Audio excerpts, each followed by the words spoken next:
छत्रपती शिवाजी महाराजांच्या शिवराज्याभिषेक दिनानिमित्त रायगडावर जाण्यापूर्वी मुख्यमंत्री एकनाथ शिंदे यांनी माध्यमांशी संवाद साधला। यावेळी त्यांनी उद्धव ठाकरे यांच्या महाराष्ट्र दौऱ्यावर आणि जाहीर सभांवर अत्यंत खोचक शब्दात निशाणा साधला।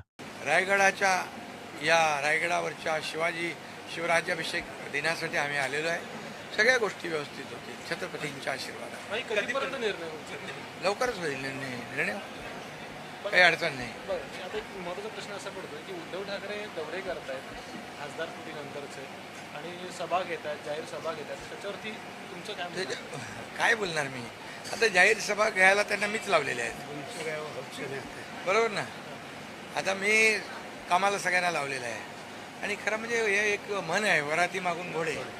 हे सगळे गेल्यावर आता हे पोचत आहेत, त्याचा काय उपयोग आहे? आणि जो बूंद से गए वो हाउस से नहीं आती है। एक महत्त्वाचा प्रश्न असा राहतो, काल जी फडणवीस साहेब आणि उद्धवजी ठाकरे यांची जी विमान प्रवास झाली त्यावर जेव्हा उद्धवजींना विचारलं की त्या भेटीबद्दल, त्या चर्चेबद्दल किंवा प्रवासाबद्दल, तेव्हा ते असं म्हणाले की आमची उच्चस्तरीय चर्चा झाली। अर्थात ही कमेंट जी होती साधारणपणे हसून त्यांनी उत्तर दिलं होतं। कोणी?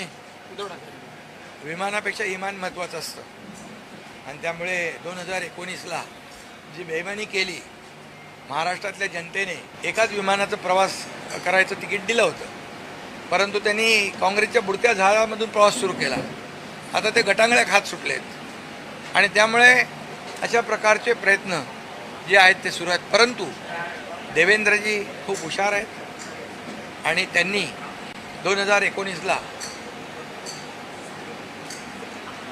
कपटी मित्र किती घातक असतो हे पाहिलेलं आहे। त्यामुळे मला यापेक्षा जास्त बोलण्याची आवश्यकता नाही।